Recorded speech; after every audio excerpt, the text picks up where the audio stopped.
what I'm going to try and talk to you all today about is really how you can take some of these concepts and put them to practice inside of your organizations. I'm going to hopefully strike a balance between some facts and figures and some stories today, so I won't overwhelm you, hopefully, with numbers. But I wanted to start with a personal story about why this actually matters to me, why this topic is so near and dear to my heart, and actually why I did meet Rachel's husband, Jordan, who I did volunteer work for. So about 2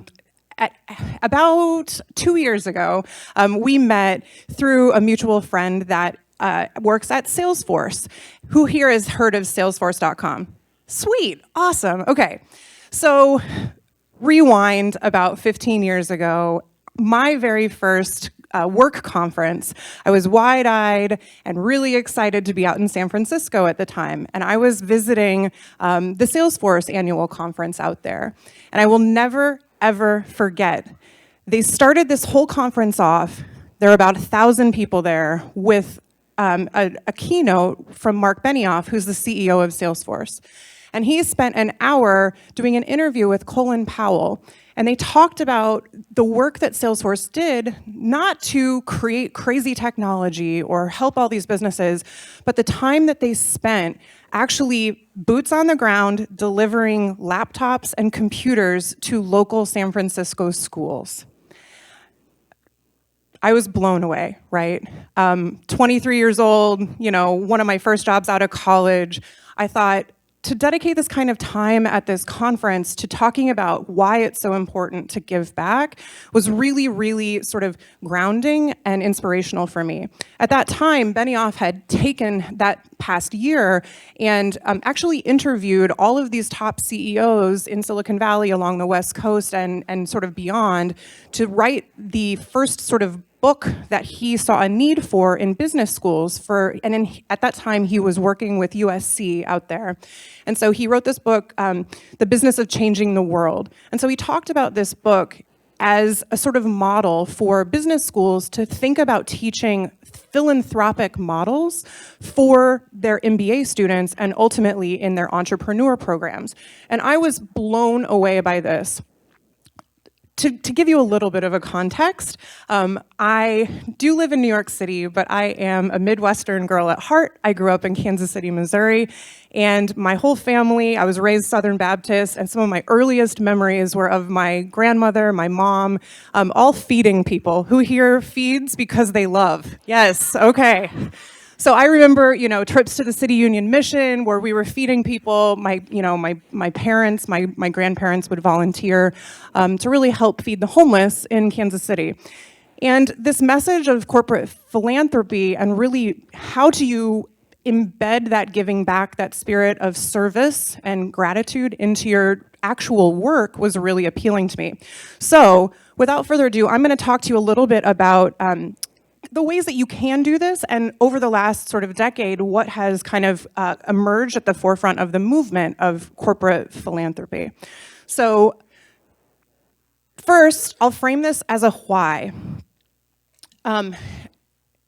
Beyond the fact that it's the right thing to do, I think we can all agree that it's the right thing to do to help our communities and to really have an impact in our world. There's a lot of really good business sense to actually baking in philanthropic and giving programs into your businesses, no matter how big you are. On the one hand, this really attracts talent, right? There's been a bunch of studies. You can, shake a stick at any Harvard Business Review issue and see some of these metrics shake out. 60% of millennials, I myself identify on the cusp of being a millennial, state that a sense of purpose is really, really key to finding and staying at an employer, right? Engaging within that sort of employee base, employees are much more engaged in their day-to-day work when they feel like what they do actually is driven towards a purpose. That's why they stay, and also why companies can retain talent. So the more you embed the why, the bigger big, that sort of sense of purpose into your business, the more you find like-minded people that want to stay and help you out with both your for-profit and nonprofit or giving programs. So I won't bore you too much with statistics, but I do want to talk about a few of the different ways that, that you can actually embed these kinds of programs into your business. So quick question first. Who here is a sole entrepreneur? How many of you have 5 employees within your team? 10? 20? Anyone 50? 100? More than 200? Awesome. Okay, so there's, I find that those are some of the big benchmarks in growth spurts along the way, right? You experience these big waves of growth. And the reason why I asked that question is thinking about how you create the right programs internally and align them to the kind of company that you are, the size of company that you are, is really critical to start with at the very beginning, because it's critical to your identity, right? So the way that Benioff has kind of framed this problem, and others along the way, and I'll talk about one particular organization at the end that can really be the call to action to get involved if you're interested in this. You can think about your time, which is really, really important, right? After I graduated, and when I was at that conference, I was working for an educational technology company in New York. And it was a really small startup. It grew by leaps and bounds while I was there. But our talent, our people, were the educators that were there, right? And so what we started with was a volunteer-based program to help New York City schools and do sort of education and mentorship programs. So think about what assets you have, what talents you have within the set of people that are working within your employ or in your partnerships. And one of those things is your time, and that's so, so valuable in making a direct impact. The ways that you can do this are by creating volunteer time off programs, by doing actual missions or Habitat for Humanity. I know Home Depot is really famous for doing this, right? They send employees to go build houses because it's core to their mission. But insofar as mentorship programs and education programs, that can be really impactful in your local community. You can also think, I'll talk about a couple of models here too. You can think about your product, what you're actually making as a really great insertion point into impact. So everybody here has probably heard of Warby Parker, right? Yes, okay, so their buy one, sort of give one model. I'll talk about another group that was actually founded by one of the co-founders in a second. So that product donation can be really, really meaningful, as well as giving to nonprofits. So if your product actually impacts other organizations, think about that as a channel that you can help influence and really drive business for yourself and awareness, but you can also engage your community. Certainly we all know about sort of corporate matching and employee giving programs. This is sort of the gold standard in sort of ages past, but it doesn't mean that it's anything less than tried and true. This is really important to people. And then also one of the things that has been emerging over the last few years is really this idea of setting aside equity so that after you actually realize value later down the road, when you have your charter documents and so forth, that you've reserved a portion of equity for grant making or funds within your organization that make an impact. So I'll talk about that in a minute, but that can really be very, very humongous, right? As you work to grow your business. We heard earlier one of the mistakes was potentially giving away equity, but if you reserve that equity for good, for impact later on, that can make a huge difference. Recently, Box.com launched an IPO, and they had done this ahead of time and essentially set aside what turned out to be millions of dollars in equity into a fund that they were able then to deploy into big grant-making programs and make a huge difference in Silicon Valley where they're based. So those are some of the whats. Hopefully I haven't bored you to tears yet, but I hope I'm giving you some ideas. Let me tell you a few stories about specifically how each of these kinds of companies embeds programs into their organizations. So I talked about Salesforce. One of the things that I think is the coolest thing about Salesforce is when you become a new employee there, they basically go through an onboarding program and everybody has to do a volunteer project. Everybody.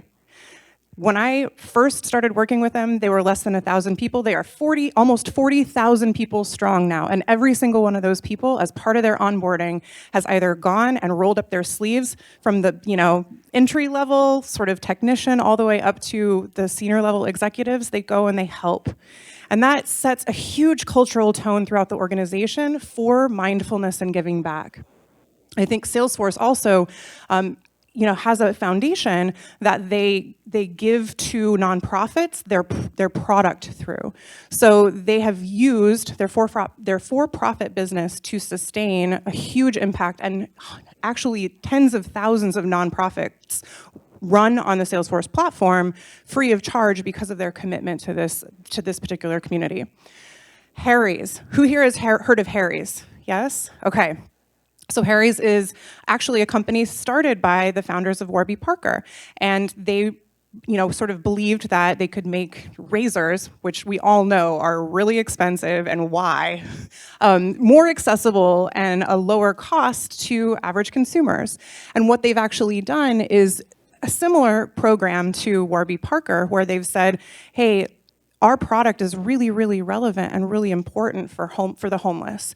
So when we sell a razor, we give access to homeless shelters and other sorts of distribution avenues for access to personal hygiene products. So they've aligned their product with their giving mission and made a huge difference in communities that they want to impact.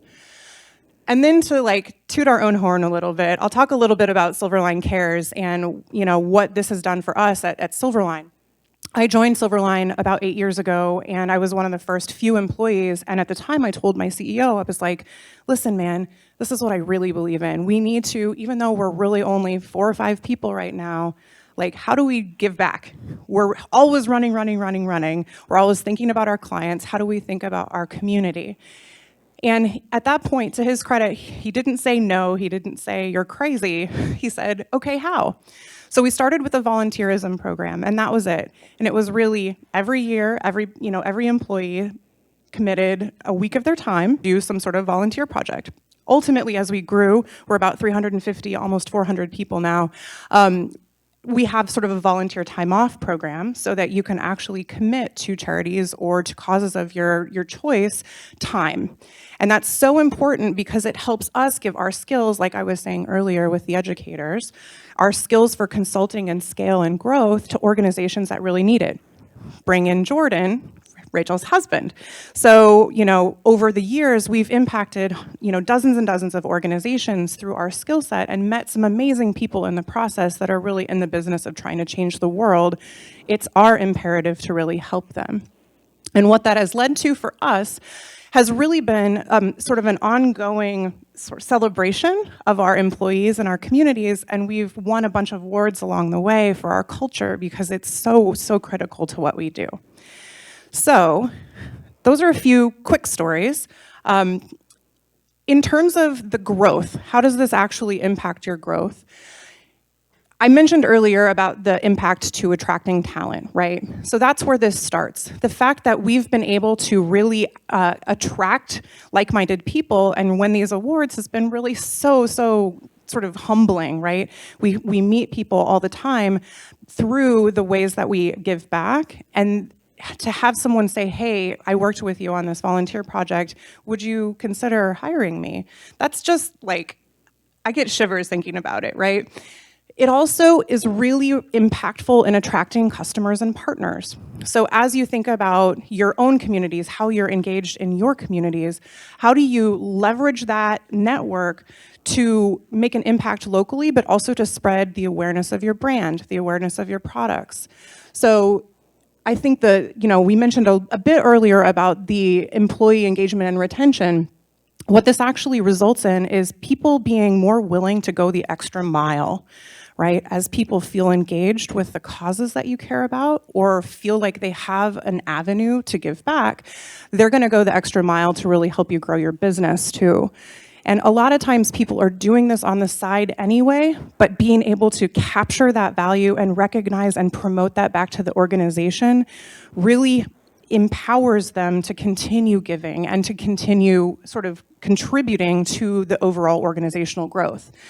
And finally, this is not rocket science here. This is sort of stating the obvious, but more and more millennials and really everyone sort of as we become more woke as a society, believe that we should really be placing a sustainable impact on our communities. We are not just in the business of making money. We have seen how that has been to the detriment of this country. And so if we lose sight of that ability to have an impact, then what are we doing, right? What are we doing here?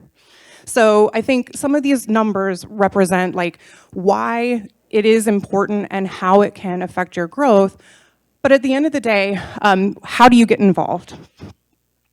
So there's an organization that actually spun out of the Salesforce Foundation called Pledge 1%. Has anybody ever heard of this? Great, awesome. So Pledge 1% is based out in Silicon Valley, though they have about 6,500 member companies all over the world.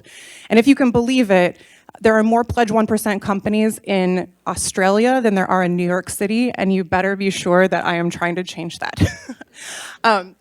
There's a ton of really awesome companies that have made this commitment and are starting to embed programs slowly but surely and have impact in their local communities.